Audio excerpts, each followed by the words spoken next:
All right, it is now 20 minutes past the hour, and it is time to go for SQL Server Hates You. And I'm so happy that you've chosen this specific session in competition with some seriously heavy hitters. And I'm equally happy that you're eager to find out just how evil SQL Server can be. So this story, it started with a phone call. And I was sitting in my office many years ago, and the phone rang. So I recognized the number to be a developer friend of mine. And I answered with the usual hello. And I was met with complete silence. You know, the kind of silence that makes you question if the phone is actually working. And just as I was about to say something again, my friend said, SQL Server hates me. And I thought about it for a second and realized that no. Now, SQL Server does not hate you specifically. It hates everyone in equal measures. And that was kind of the inspiration to create this session, because as with any profession, it's so easy to get stuck within our own boxes.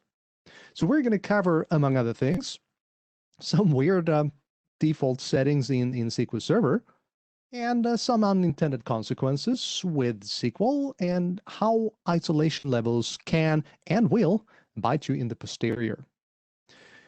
Because most of the time we think that a developer doesn't really need to think about how the database does stuff as long as it compiles, right?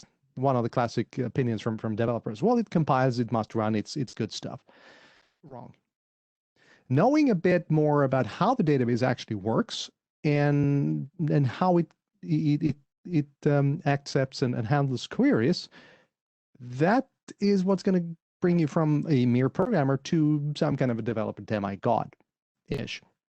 And in order to move skywards, you need to dig deeper. You need to get a better grasp of how the engine behaves, and you're going to kind of appreciate why some techniques come with a pretty hefty price tag.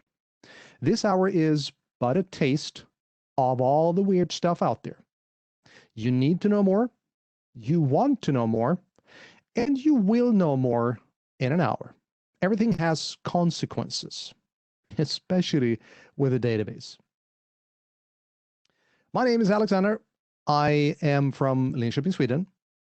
I have 23 years in IT, pretty much all of it spent with data, databases, and infrastructure in some way, shape, or form. I started working as a developer. I did a year and a half as a developer. I am no longer a developer, and I think the world is in agreement that it is a good thing that I'm no longer a developer. Yeah. These days I work for Atea in Sweden, and I have the best title ever, Principal Solutions Architect, because nobody knows what I do. But it's easy to explain because I make data matter, because only data that matters can actually change anything. I do this by going all over the world. I used to do this by going all over the world to speak at conferences, teach courses, and do consulting. Then the world ended, so I have been stuck inside of my study for the last, I don't know, 8 or 10 weeks. I know exactly what my study looks like. I am one of 6 data platform MVPs in Sweden. I co-host a podcast called Knee Deep in Tech, and yep, that is the dome logo for you that are slightly older. But back to the database stuff. First of all, let's talk about memory. SQL Server has the same relation to memory as my cats do to food, as in, give me all food. No! That has some consequences. I'm going to give you a number. Anybody ever seen this? Well, what if I tell you that this is in megabytes? Yeah. So this is the default amount of memory that SQL Server is allowed to consume.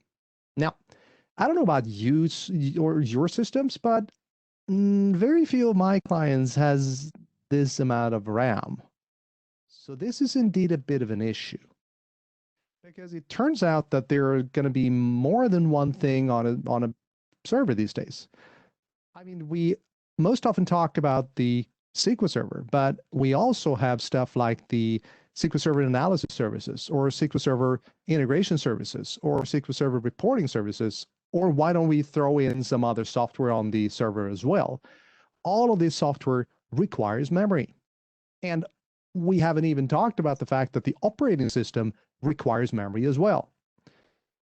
By the way, do you know what a server with all the components of SQL Server installed is called? Yeah, it's called the clown car, because it is a bad idea. The only reason why you would ever want to put everything on the same box is if you're strapped for cash when it comes to licensing. Otherwise, it's a horrible idea. So it turns out that the different editions of SQL Server have different limitations. Unless you're running the expensive edition, or as it's colloquially known, the enterprise edition, where you have no limitations at all. Back where I come from, most of my clients, unfortunately, run SQL Server Standard Edition. And that means that I have to work with, or I should say work around the limitations of that product. The main one is that SQL Server Standard Edition can only handle 128 gigs of RAM, or 64 gigs of RAM if you're unfortunate enough to still be on 2012 or earlier. But let's look at what that really means. When you're talking memory in SQL Server, most often people refer to the buffer cache. The buffer cache is where the actual data blocks end up when we query and manipulate data, right? But there's more.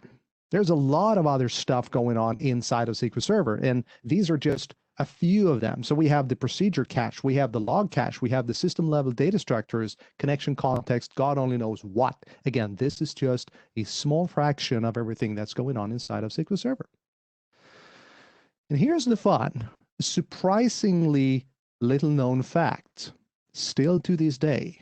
The addition limitation of 128 or 64 gigs only applies to the buffer cache. Yeah, it only applies to the buffer cache. Let that sink in for a second. We can thus have more memory in a server and have SQL Server actually use it, just not for the buffer cache. So let's put in 192 gigs inside of the server and set the max server memory to 166 gigs. It's going to look like this. Why would I want to do this? Well, again, here's what it's going to look like. We have 192 gigs of memory on this box.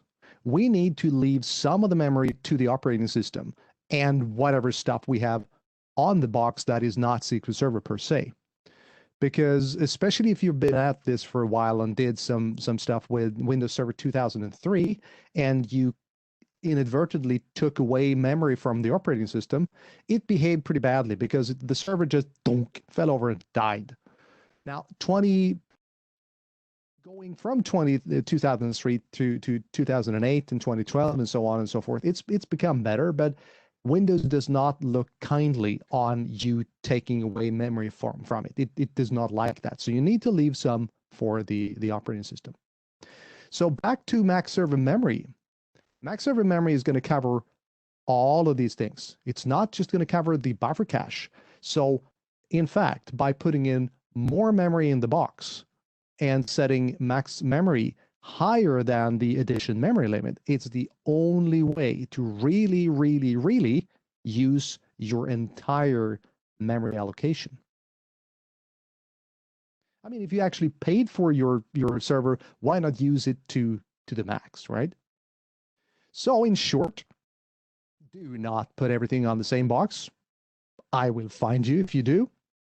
Understand the memory limits, work with them, and always set a hard limit on memory, because otherwise you will have a lot of processes that want to eat up your memory and fight between them for memory. And you don't want to find yourself in a situation where SQL Server has a lot of memory, the operating system wants that memory, and boot SQL Server out of the memory space. It's going to be a while to get that memory back or get that data back into working memory. So danger, Will Robinson, danger. So my friend called me up again. And this time he explained that his performance sucked again.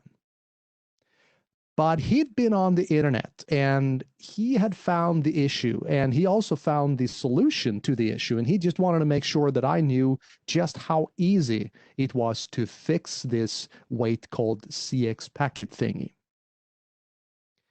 Oh dear, let's unpack that a bit. So what is parallelism? Well, for starters, parallelism is a pretty difficult word if you're not a native speaker. And what parallelism is, it's the ability to cut something into small bits and pieces. You have seen parallelism in query plans like this. It says parallelism distribute stream, and over there it says gather stream. And a lot of people still to this day see this as an issue, but this is not an issue per se. This is kind of the shadow that a potential issue throws. And up until 2019, SQL Server 2019, it is somewhat difficult to figure out why and how stuff are going in parallel. It's easier in 2019 and onwards, but we're staying with primarily 2012 to 2016 in this session. So what if we took a huge query? I mean, we did a huge query, in this case, a select count from a product table. Either I can just throw this on one CPU and burn that basically to the ground, and the other CPUs are just going to go, meh, where you don't have anything to do. Or I can add parallelism to this. Now, this is generally not something you explicitly do. This is something that the engine is going to think about depending on the different settings. So what's going to happen is we're going to take this pretty big query and we're going to chop it into small bits and pieces. And well, that's pretty easy. Let's take an example. Say that I have a bowl of Skittles, you know, the multicolored candies, and I want to sort this into different piles depending on the color. So I can either go blue, blue, blue, red, red, green over here, and yeah, you're going to be bored within 15 seconds. Or I can take this and make small piles and give each and every one of you your own pile that you can sort on your own. And when you're done, you bring me back the whole result. So the whole bringing back of results, that's called the gather streams. The issue is that at least one of you is not going to care about my skills at all because you're busy watching cat videos on YouTube or looking at Facebook or TikTok or whatever is the new fad. I'm getting old, so I don't know what TikTok is. And it doesn't matter what you're doing, you are just not sorting my skills, and thus you're holding up everybody else because I cannot count the number of different colored skills until I have everything back. And that is exactly what tends to happen with most, not always, but with most OLTP workloads, online transaction processing workloads, because it is not very good at parallelizing. That is an even harder word. So how is this an issue?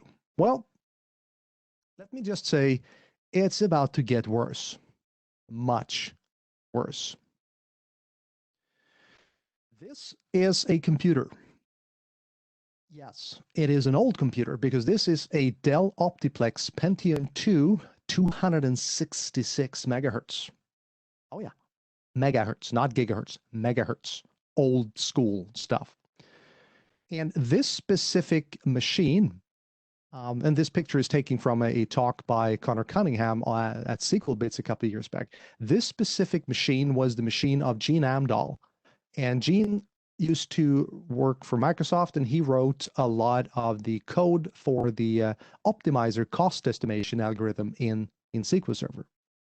So everything has a cost in SQL Server. Every query that you run gets assigned a cost. And that means that a cost of 5 means that it took 5 seconds on this thing to run. Now, here's the funny part. This code is still in there, but there has been some small increases in computing power since then. So a cost of 5 does not take 5 seconds to run anymore. And it's even worse than that, because if I have a Intel CPU and you have another Intel CPU, well, if your query is going to cost 5 and my query is going to cost 5, we don't know if it's going to be equally fast or slow, because we can't compare them. You can only compare to an identical system, and that means that you can only compare before and after tuning, pretty much. Right, so back to 5 seconds and a query cost of 5. Here is the dirty secret. The cost threshold for parallelism, i.e. the cost of a query. If you go above this number, SQL Server will look at that query and go, I'm pretty sure that I can throw you in parallel. And this means that 5 is an extremely low number, and subsequently SQL Server thinks that it could throw any query in parallel. And it doesn't only think that it can, it will do it. And this is where you end up with spending more time bringing back the skills than if I had just bit the bullet and counted the skills on my own. This is called parallelism skew. Now, we also have the max DOP, or the max degrees of parallelism. How many CPUs will we rope in for this specific task? And the worst number you could have is running on all CPUs, because that's the only way that I can see that we can actually make a parallel situation even worse. That would be if we run it on all the CPUs. Say, for instance, we have 24 CPUs. It's going to take a lot longer in most cases to gather the skills from 24 people than if I had just done it on one CPU or a smaller number of CPUs. So what is the default? The default is 0, which means, yeah, every CPU there is.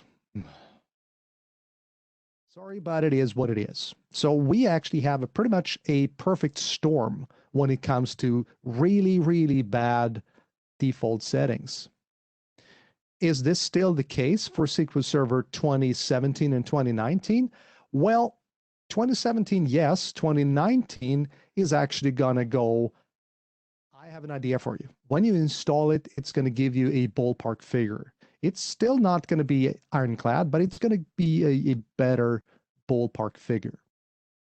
So how do you calculate this? Well, up until pretty recently, there was no way to really calculate it, but there has been some advances with queries. But I use a pretty simple rule of thumb, because this works for most cases. I'm going to set the max DOP, depending on the number of CPUs that I have, to 1, 2, or 4, for instance. And up until the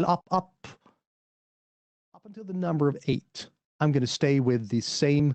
I'm not going to go higher than the number of CPUs that I have. And if I have 8 CPUs, I'm probably going to be roughly around 2, maybe 4, depending on my workload. If you are unfortunate enough to run stuff like, I don't know, SharePoint, that requires you to set the max DOP of 1, i.e. it will never do anything in parallel, well, I feel for you. But that's the case in some SharePoint. It is the case of some Dynamics workloads as well. Then I set the cost threshold for parallelism to 50. And 50 is a good starting number, because 5 is way too low. And there is another rule of thumb that says maybe you want to parallelize 20 to 30% of your workload. So what I do is I set this to 50, and then I let stuff run for a bit. Then I go back into the cache and see how many of my plans are going in parallel. And if it is more than 50, then I increase this number 50%. Or if it's lower than 30%, well, then I decrease this number in order to find a reasonable number where I have about 30% of my queries running in parallel. And again, your mileage may vary. You need to know your workload, but this is the way you do it. So the good thing is you can do these changes on your own. On the run. You can do this on the fly. You can do this with the database running.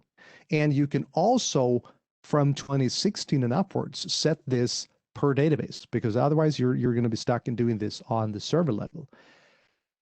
However, if you decide to change max stop or cost threshold for parallelism, be aware that you're going to be able to do it on the fly, but it's going to blow out your cache.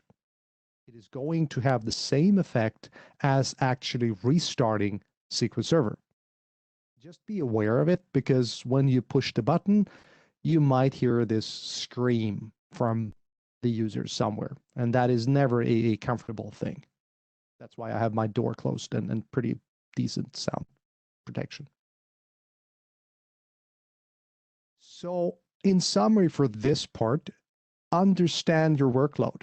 As a DBA, and I would argue as a developer, database developer, you need to understand the workload. And so many people just focus on the code. The code works.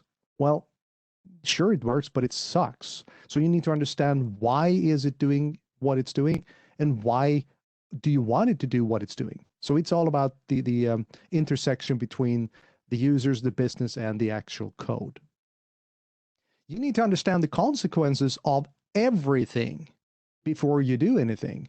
The old adage that when you pull the pin, Mr. Grenade is no longer your friend, is very applicable, because if you were to set this number on a running database, you will blow out the cache. And if you're looking at 192 gigs of memory on that machine, that's going to be 166 gigs of cache that it's just going to go the way of the dodo. Not a good thing. And always test everything and test it again, because at the end of the day, it is your posterior on the line if something goes wrong. All right, my friend called me up again, and this time he said, what? Wait, come on, man. How can code be bad or good? I mean, if the code works, it must be good, right? Really? Does it? Let's look at that. So this is the way that humans work. Well, no, not in T-SQL. Well, maybe some minds do, but no, this is the way of attacking a problem. That's called row by agonizing row. We tend to look at a data set from the first row, and then we go to the second row, then we go to the third row, and so on and so forth. This is R bar, row by agonizing row. Opposed to that is set theory. Another example. I'm going to go ahead and guess that most of you have done laundry. I used to ask people, or I used to say that everybody has done laundry, but it turns out that not everybody has. Anyways, most of you have. And there are a couple of ways of doing this, but picture that you're taking the laundry out of the washer and putting it in, or the dryer, and putting it into your cupboard, your storage. So if you were to take a garment, you fold the garment and you put it in the cupboard. And then you take another garment, you fold the garment, and you put it in the cupboard. That's row by agonizing row. If I were to tell you, take this stuff out of the dryer and put it into the cupboard, that's set theory. And that's imperative, declarative instead of imperative ways of looking at things. And the trouble is, the human mind is not very good at this whole set thing, but this is going to be dead slow. We can do this in another way. And in SQL Server, it looks like this. From a database admin perspective, this is obvious. And assumption is the mother of all, you know what it's called. And this is a pretty bad thing. As a DBA, this is the way that I expect people to behave because I am not a developer. But if you come to this from the either from a normal programming background, or even worse, if you're using some kind of framework, then you might not neither know nor have control over what the framework or the code that you're creating is doing. But be aware that this is going to be extremely fast and the other one is going to be pretty slow. I'm going to give you another example. So as you can very, very clearly see, here we have two examples of code. This code does the same thing. It was part of the Fill Factor Speed Freak competition many, many years back. And the task was to produce a report by month listing the number of new subscribers, the number of subscribers who had left, i.e. churn, and a running total of current subscribers. The left example is using a row by row approach with a temporary table, and the right one is using a CTE, a common table expression, and some pretty clever set-based trickery. Now, you can't see this, and it's fine. You don't need to crawl all the way up to the screen because it's font size fly spec. That's not the point. The point is, there are two ways of approaching this. One is the row by agonizing row. One is the set-based way of doing things. So do you think there was any difference in speeds? This is over, I think it was 100,000 rows and 10 plus years ago. So 100,000 rows was a bigger thing then than it is now. But the difference in speed is pretty staggering. The set-based was 1 second. The row by agonizing row was 126 seconds. And this is the kind of performance gains that you can see if you stop explaining to SQL Server how it should do things and simply just tell it what to do. Keep that in mind. We can keep going when it comes to creative coding. So here we have two select statements. They're doing the exact same thing. But the problem is the human mind really does not like unordered lists. I mean, if I were to give you a phone book that had no sorting in it, well, it's going to be a while before you found my phone number. Yeah. But as soon as we sort the thing in an alphabetical order, well, it's easy to find my phone number. That's the whole idea of sorting, and that's also the whole idea of an index. Now, the trouble with sort is that it is extremely expensive from a computing standpoint. Not only is it expensive, it is also what's known as a locking operator. You cannot do a sort in parallel. So here we have an example. The one down here is no sort. The one over there is a sort. And there are a few really, really, really bad things here. So remember the query cost. I can't say anything of an absolute number. If your query costs 2 or 32, I don't know what that means. I can only say that your query costs whatever number you said. But if we were to compare the numbers like this, then it turns out that the first query with the sort is kind of, I don't know, 8 times more expensive. No, it's even worse than that. It's about 16 times more expensive than not running a sort. Already here we can see kind of a pattern, but it gets worse. Funny that, because there's an exclamation mark, and that means in this case that Tempdb was used to spill the data to.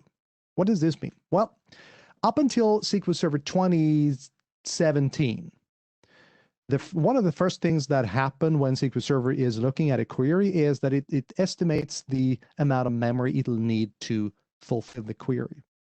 And this is pretty much locked in stone. You cannot, under any circumstances, change this number for subsequent query runs or for this query run. This is not true for 2017, and it's definitely not true for 2019. But for the sake of the argument, you can change it. So this means that SQL Server is going to come up with a number, and then it's going to run the query, realize that, holy crap, it had the completely wrong numbers going in. The estimation was off the charts. So what does it do? How can it get access to more memory? Well, it's going to start eyeing Tempdb. And Tempdb is also known as the public toilet of SQL Server because all shit ends up there. And that means that you're going to see a lot of action on Tempdb, which in turn is going to be much, much, much slower. So spills is a really, really bad thing from a performance standpoint. You do not want to see this. 2017 and 2019 is better at re-evaluating a query after the fact, but it's not foolproof at all. Then we have a few ways of writing functions, and this is where most developers go, huh? Wait a second, I know functions. This is interesting, and this is relevant to my interests. Well, there are a few ways of writing functions. There are three main kinds of UDFs, or user-defined functions. We have the scalar function, which gives you exactly one result.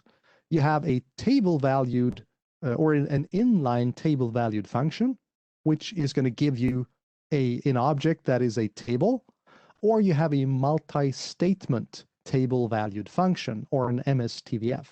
A multi-statement table-valued function means that you have some statements and you're going to return a table. The scalars are easy. They're going to return one variable of a scalar type. The other two, well, let's look at that. So here we have a function, get people by state. And we are giving it a parameter. In this case, it's going to be state. And we're going to return people by state, which is a virtual table that contains first name and last name. Inside of this function, we're going to put stuff into this variable, people by state. We're going to select that from the state and so on and so forth. But we also have an if row count, a kind of a catch thingy to see if we have 0, then we're going to put in no people found. This is a multi-statement table-valued function. So when we run this over there, we're going to see 67 logical reads and 125 milliseconds of CPU time. Is that a lot? Well, in this case, it's unreasonably high. I'm going to show you why in a second. So the problem is SQL Server does not have any statistics on the number of rows that this query will hit because it cannot see inside of this multi-statement TVF. So it's going to go ahead and guess. And up until 2014, it's going to guess that you will receive exactly 1 row. And that is going to have some issues if you're getting back, oh, I don't know, 150,000 rows. Your query plan is going to suck in the highest order. But it's okay, because in 2014, they fixed it. Because in 2014, it will expect to get 100 rows back. Yeah. But it's okay, because in 2017 and 2019, they really fixed it. And they kind of did, because 2019 is much, much better at doing something called inlining or interleaving. So it kind of runs this query and peeks ahead and sees, oh, we're going to get a lot of numbers. So it can do a lot of trickery on the fly. So 2019 is much better at handling this, but be aware that, again, it's still not foolproof. What if we were to do something like this instead? We turn our multi-statement TVF into a single statement TVF.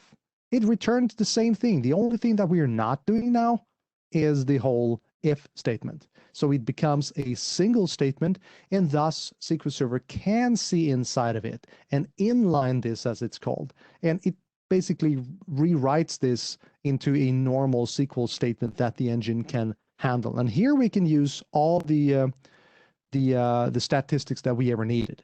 And this one is going to be blazingly fast because we're doing 3 logical reads, and we don't even have a number. CPU time is 0 milliseconds. And that kind of is better than 125.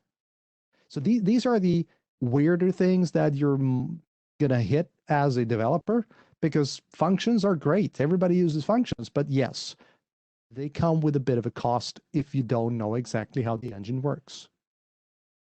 And speaking of queries and how the engine works, there's something called sargable, or search argument able.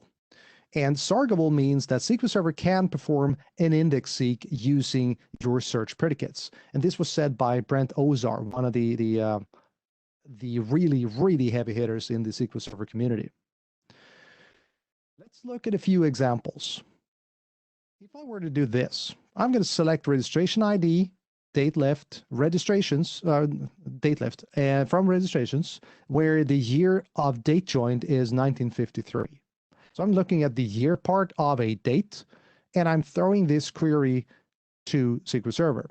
This cannot use an index, because what we're going to see is this. We're going to see an index scan, and scan means that we start at the top and we go all the way to the bottom. An index scan or a table scan is often, not always, but often a sign of a bad plan. So here we have a 98% cost. Pretty much everything in the query that costed anything was due to this. And it's a kind of a small picture, but the number of rows that we read was 1 million. Incidentally, that's the number of rows that we have in the table, but we only wanted 18,000 rows. So the estimation is wrong, because we can't do an estimation because we cannot use an index. So if we can't use an index, we're forced to just go and read all the rows. If you're coming from an Oracle background, there's something called a function-based index, where you can actually index based on the outcome of a function. So that would mean in that specific case, you could have run this and had a hit and an index. Now you can't, because the index, which is on, let me go back, to it's on date joined, and date joined is a date, i.e. it contains both the year and the month and the day.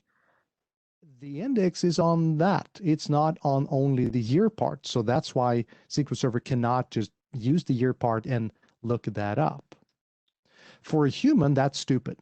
That is unbelievably stupid, but that's the way the engine works.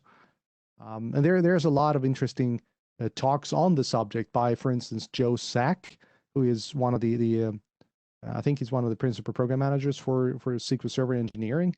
And what he does not know about the optimizer, you don't want to know. So we keep going with this. What if we were to move the function to the right side of the equality mark? In this case, we're going to do select yada yada yada, where date joined equals convert, and now we're just converting a string to a date time, so we have something to compare with. And keep in mind that the index is on date joined. And now we're comparing apples to apples. And suddenly we have an index seek, which means that we are like a torpedo going straight to the rows in the table. And then we see actual number of rows 1, expected number of rows 1. Voila. Much, much faster. This is what we want to see. When it comes to dates, there's something called between. Be very, very, very, very, very wary with between.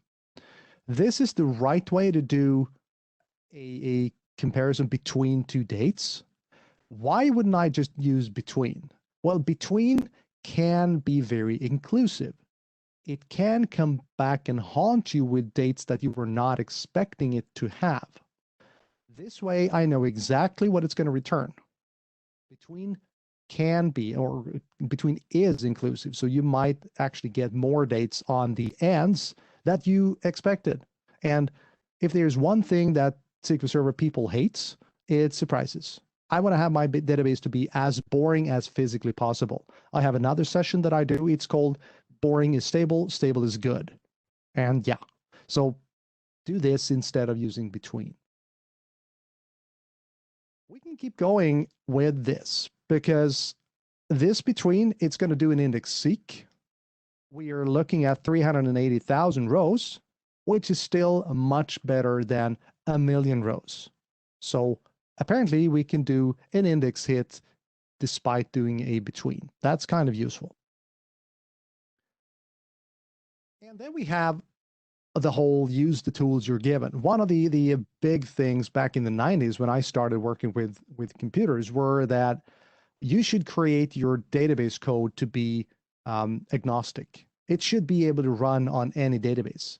And that is beyond stupid in my view, because we pay a lot of money to get access to SQL Server or Oracle or DB2 or whatever we're using. So why don't we learn the intricacies of this specific implementation in order to really, really get stuff running fast? I mean, this is a fully valid query, but we could do it like this as well. So just by knowing how the engine works, use the tools you're given, use them, read up on it, read the manual. I know it's not the male thing to do. And like a lot of other things that are not considered male, it's stupid. So read the manual and really figure out how your code is going to impact the query engine.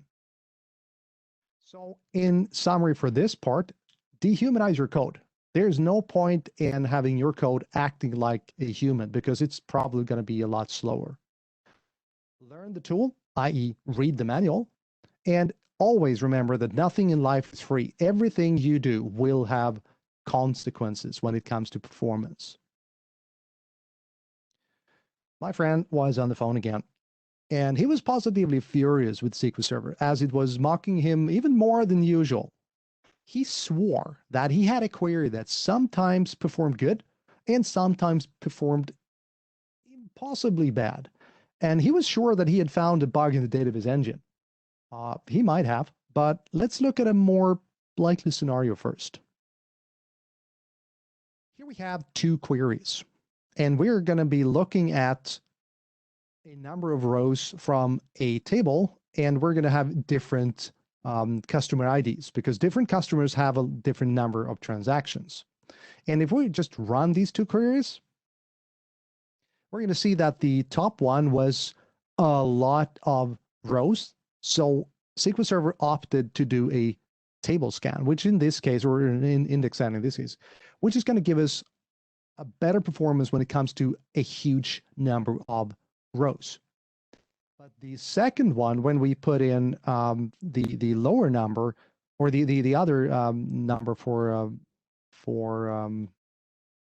customer ID 976, then it was a comparatively small number of rows that we were going to hit. So that means it's more efficient to go into the index, find that address, and then go into the table and then keep jumping. That's called an index seek.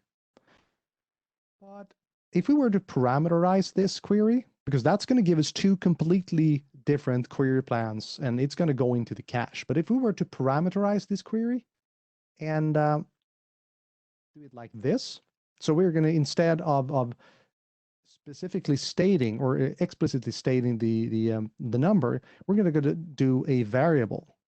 This means that we are deferring the query running. We're only going to cache this. We're not going to cache for number 125 or 976 or whatever. It's going to be cached in a more general way.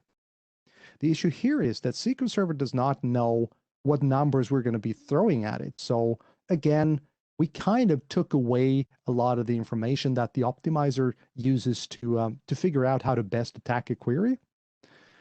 But the thing is, the first time we run this, that query will be cached. That query will be used for all the subsequent runs of this function.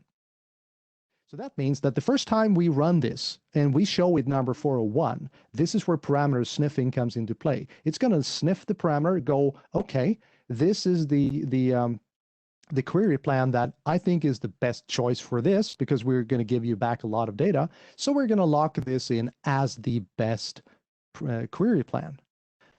However, what happens if we do this? Remember that 976 gave us a whole different parameter, a whole different query plan previously. Yeah, that's going to be an issue because we're going to be seeing this. We're looking at the estimated number of rows. It's going to be 23,000 rows, but the actual number of rows over there is going to be 250. So what is happening is we started by showing the query engine 401, and 401 means that it's going to find a lot of rows, so it's opting for a table scan. But if we then show it 976, well, there is 976. So, wop, wop, wop, wow. This is parameter sniffing, and this is a serious issue. So how do you deal with this? Well, there are basically three ways because the engine cannot help you here. It's doing exactly what you asked it for. Either you can go and add with recompile on all your queries. That is effectively, you're going to destroy all the winnings of caching it in the first place.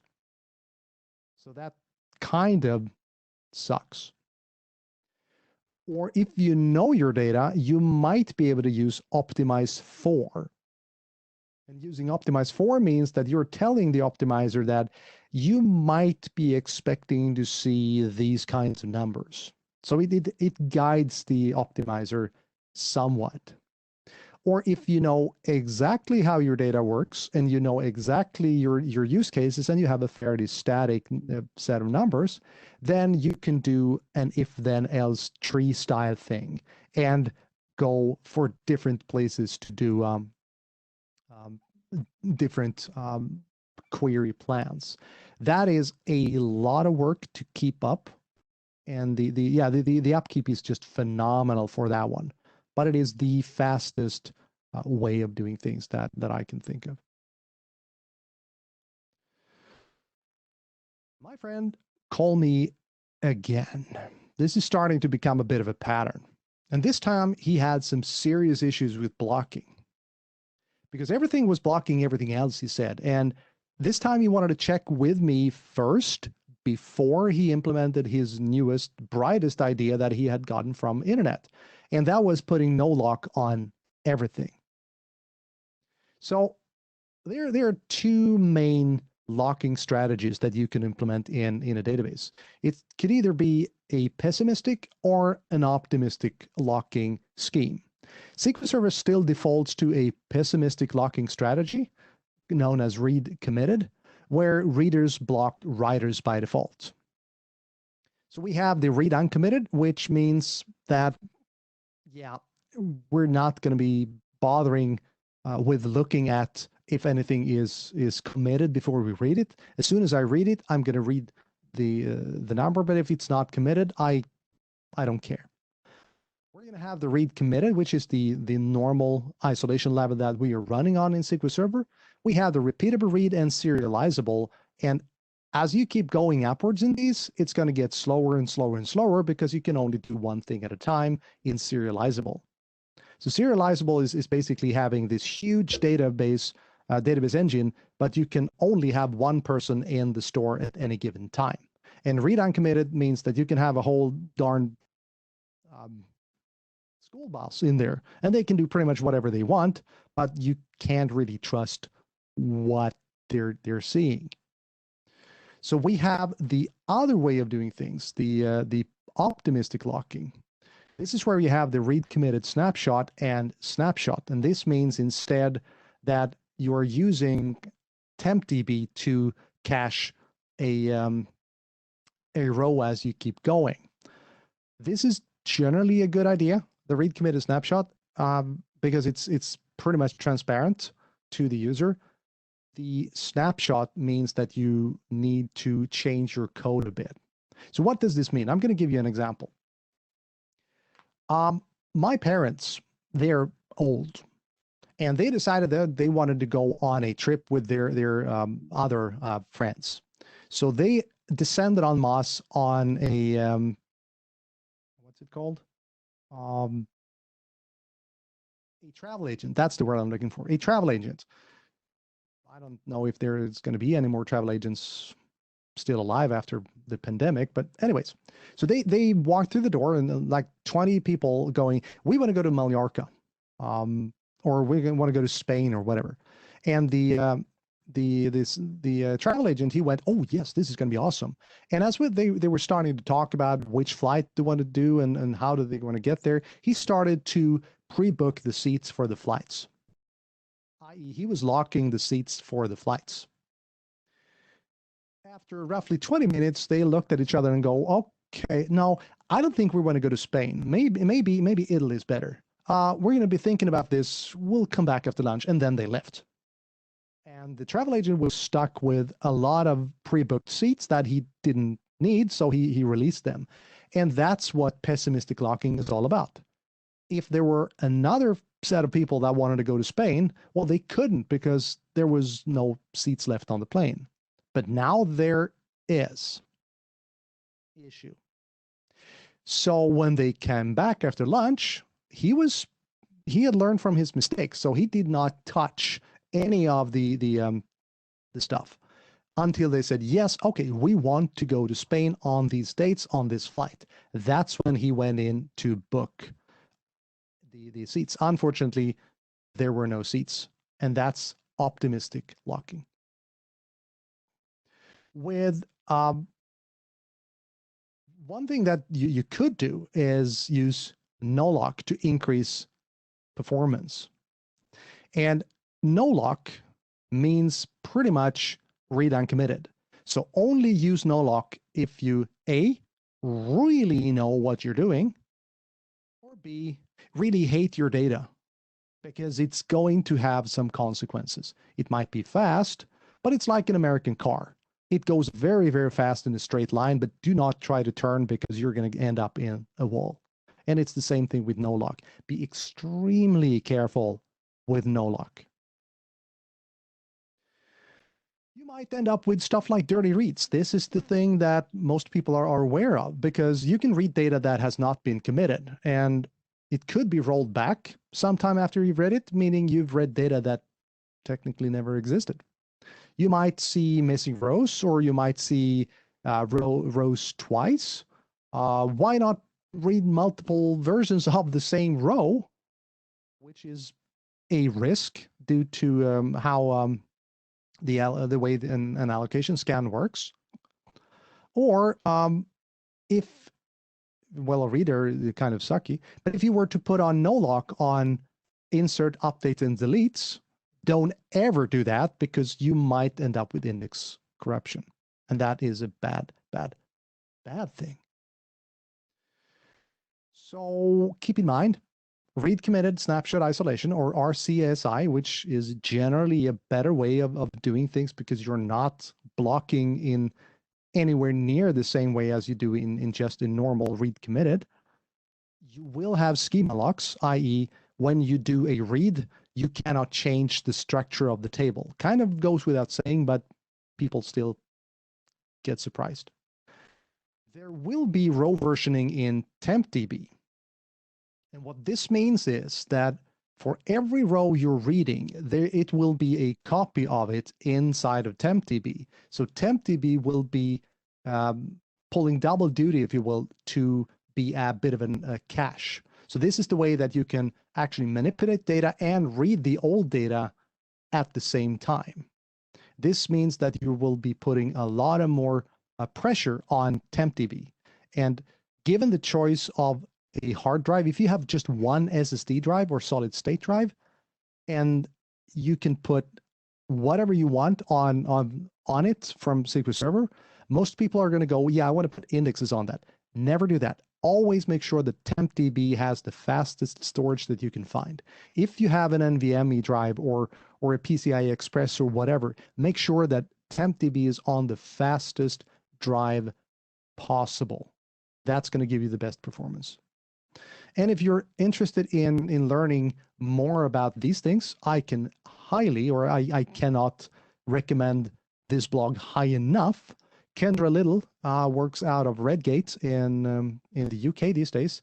She's done a ton of work. She does a lot of speaking on locking, blocking, indexes, programming in general. She is super good at what she does, and she's written a lot of the good stuff on the internet about this. So in summary for this one, consider optimistic locking, because it will probably give you better performance due to not blocking everything in sight. Keep in mind that Tempdb will be affected, as in it's going to be under a lot of pressure, and be very, very wary of NOLOCK, as in don't. So in summary, do not fall for the idea that the developer don't need any insight into the database. And just a few small changes to your database solution can increase performance several times. And always use the tools you're given. There are DBAs and there are developers. Some say they don't mix, and there are indeed plenty of examples where they do not get along. I mean, some people claim that this is the result of a fallout from a especially vicious argument between the DBA and the developer. Take my friend, for example. There's only so much that you can do on your own. Working together will invariably get you better results. And with DBAs and developers working side by side, the tools available can be used in the intended way for maximum performance and profit. Often new ideas spawned from the collaboration itself can result in basically a quantum leap. Take this new knowledge and use it to better your code and better your relation with your DBA. Together we can do so much more, and a bright future awaits. Thank you so much. My name is Alexander, and I thank you for your time.